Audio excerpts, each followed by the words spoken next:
Yeah, we ready. You lie. Yo, what up, though? What up, though? What up, though? And we are back. It's Speak Rock, the show. Is your host, your brother Speak Rock.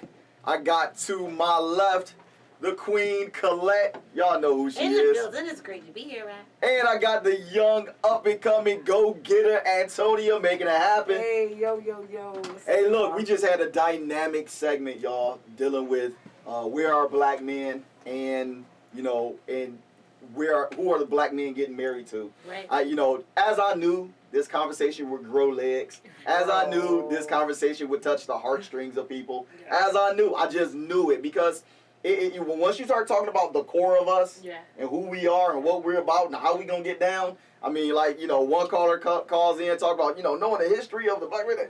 I'm like, okay, that's fine, but we can know those histories, but let's also deal with the now and deal, you know, with you personally. That's why I always make sure to use myself as an example. All right, because look, I can't track back to Africa what my ancestors did. Right. So, but what I can do and what I did do is take some accountability. Because if anybody want to line up hardships or you know, oh, woe is me stories, I can do it with the best of them. You know, my father didn't take care of me. My grandfather passed away when I was 14. He ain't teaching me nothing about dealing with a woman. Where did I learn how to be a husband, a man, a guy? Like, where did it? Because you know what? To your point, Colette, I wanted it.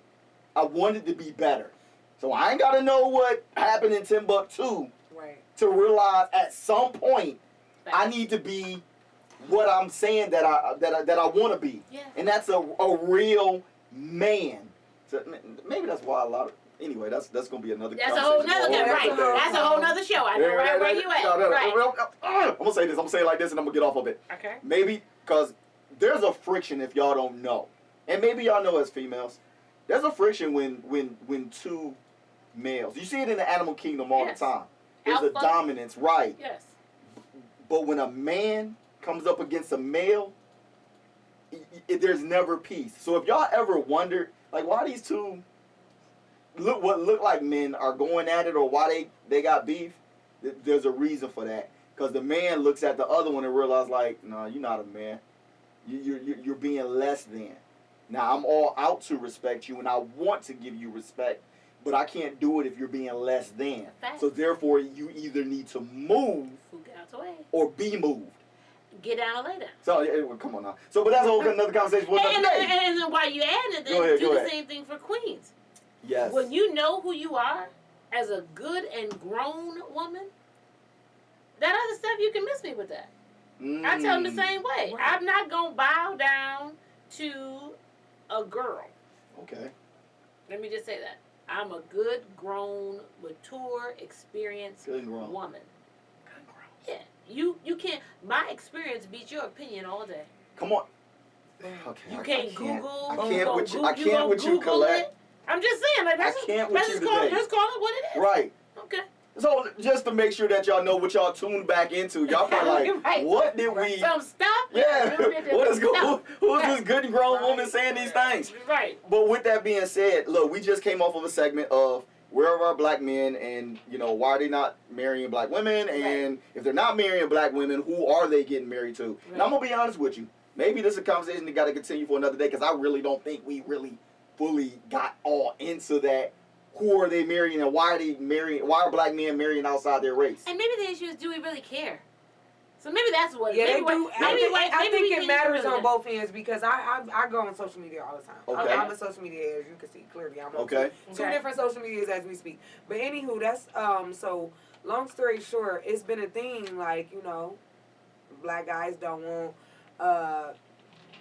When they see us dating outside our race, it's a thing. Like, oh, you should stick in this, or why she's walking around with him, you know, and not with a brother, you know. And same on the other foot, it's women out here that's, oh, why he's walking around with so-and-so, why he's not, you know, why he not doing, you know, anything. Oh, you can cut it off.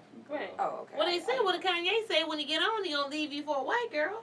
Yeah, well, that's what it is. And when they get on, they leave you for. But I think that's a 50-50 thing. Like, for instance, I have relatives right now that date outside their race. You see what I'm saying? Okay. And I have relatives that's, like, it's a couple Hawaiians in my family. It's a couple this and that, you know. And honestly, I came from a background where my relatives would ask, like, oh, why are you dating outside of your race and blase squad. I don't think nothing wrong with dating outside of your race, honestly. I say that at that point, and I agree. Let me just say, and I agree. Because the truth is, I probably wouldn't want to date him either. I probably wouldn't want him, and I wouldn't want to marry him either. Okay. Just call it for what it is. Well, let's say the truth. Okay. You know when you've seen some people, and you're like, you could have them. You stop. You all have done that. Okay. Yeah, but there's no, and then you don't get it twisted with those who have an influence. The perception of influence because you have money or because you're an athlete or because you're an entertainer. That means nothing. That doesn't mean that you have an intellect. That doesn't mean that you have a spiritual base. That doesn't mean that you are mentally and engaging or intelligent. That doesn't mean anything. That just means that you have honed a craft in such a way that you get a large paycheck for it. Okay. So the shenanigans, and then when you have ignorance coupled with money, then that's just a recipe for disaster. Now, let me paint this.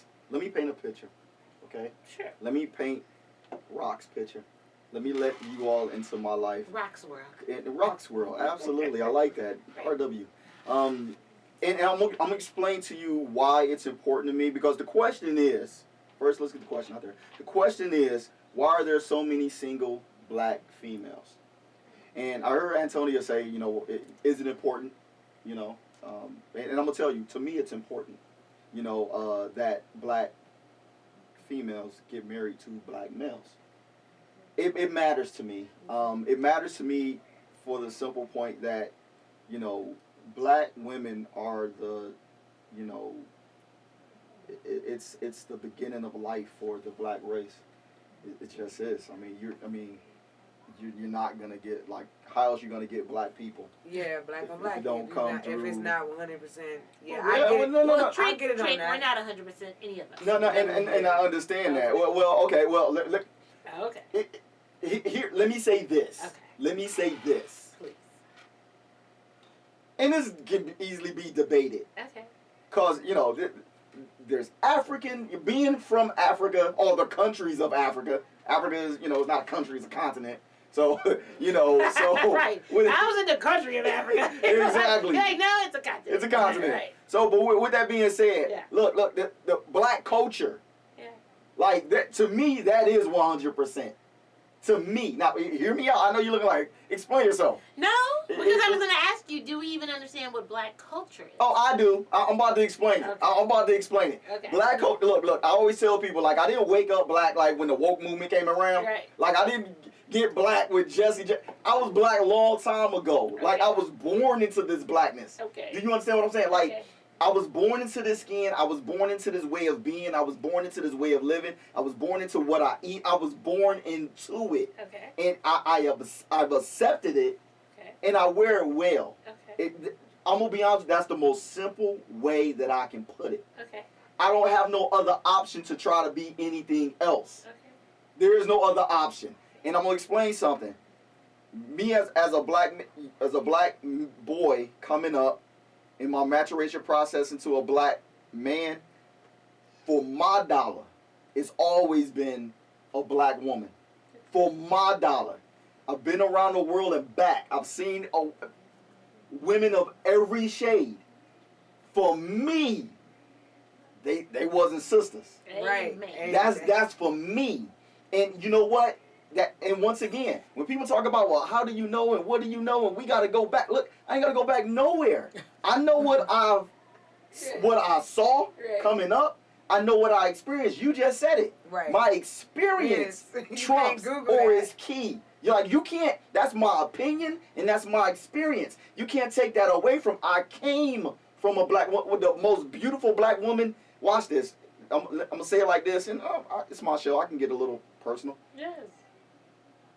The reason, probably one of the main reasons why it means so much to me, the most beautiful black woman ever, I never got a chance to know, and that was my mother. My mother My mother, I always like when I have a picture of my mother, and my mother, she looked like a Supreme. My mother looked like somebody off, like she was down with Motown. Okay. Because back in the day, you know, you had the wig or whatever. It had to be just beautiful. See what I mean? It was, but her face and everything, just a beautiful woman. When I have another picture of my mom, but you can see, if you can understand what I'm saying, you can see what she was going through on her face right in that picture. Yeah, mind you, it's a 19-year-old girl. Right. Yeah. You're talking about old soul. Yeah. I can see it, like she looked in her late 20s. That's my mother. Right. That left an imprint on me for life. Yeah. That's the black woman to me. Right. So I knew if that's where I came from, and I'm pretty okay with myself. I'm not trying to be vain, but I'm just trying to be honest. Right. I'm alright with me. Right. With everything that I went through, I'm a black man. Yes, sir. For a reason. So if I came from that, I want everything that I'm connected to, that's around me. Guess what? You can have the same benefit and the same blessing, if I can put it that way. Yeah. It matters to me that my daughters marry black. It matters to it's not a thing like whatever. No, then I'm part of the problem. We talking about growing a black race and a black community in a black nation, but if I'm just like, hey, whatever, and go do whatever, if that's the case, show me what Asian community acts that way. Right. Show me the Jewish community that acts that way. Show me the Native Americans that act that way. None of them. It's really just white, black. No, but all I'm saying is, I'm all for love. If you marry an alien, and you was just in love, and that alien love you and you love the alien, I'm being facetious here, but I'm making a point. I'm all for love. That happened. But what I'm not going to do is sit there and act as if we're the only race of people that want to be accepted so much, we start saying silly stuff. You see what I mean? Like, hey, it's whatever. Yeah. And you will never see any other race of people get on no network like this and make those same sentiments. But stay there. And stay there. And they make a choice, Rock, to do just that. Thank you. There is no willy-nilly. It is who you fit my culture, and you fit what I need because there's a commitment to family. And so you can't be willy-nilly. Yes. You can't have all these options. You can't try to exercise everything because you know what is expected of you. Yeah. We're the ones that got away from that expectation. Thank you. Because we're so busy trying to be like everybody else and then do the Joneses, and I want to assimilate, and I want to have everything that you have, and all this other shenanigans, and that separated us. And to your point, absolutely. Now, absolutely. I had two on my Instagram who messaged out to me. Okay. Two females who like, hey, look, rock, da da da da da da. They don't never message me before, but that's okay. Right. Because I knew how powerful this subject was. One young lady said, look, I'm not going to settle. That was her response to when I made the post, why are there so many single African-American females? And the other said, some alluding to the fact of, look, I'm not for the games. I'm not for the games. I'm not for the shenanigans, as you would say. I'm not for the BS. Tell me, Antonia, how does that really play? How does your patience and temperance play a part in your desire for young women to stay single? Because you're 26, right? Yeah. So, because around about that 26 age, that's kind of... You right there. No, you graduated college like what, 22, 23, right? Yeah, 23. Yeah. So 22, 23, you graduate college, then, the world's kind of open a little bit. Yeah. And if you met somebody in college, or you kept in contact with somebody from your neighborhood or whatever, right? Somebody from church, right? Whatever. I'm going to say this. You probably would get married around that 26, 27 range. And normally that's the expectation. And that's age, normally and that's normally that. But like I said, but what would keep them from not getting married? Like I said, it's really about how you grew up. It's really about how you grew up genuinely, and I mean that because like I said, I didn't grow up with my parents neither.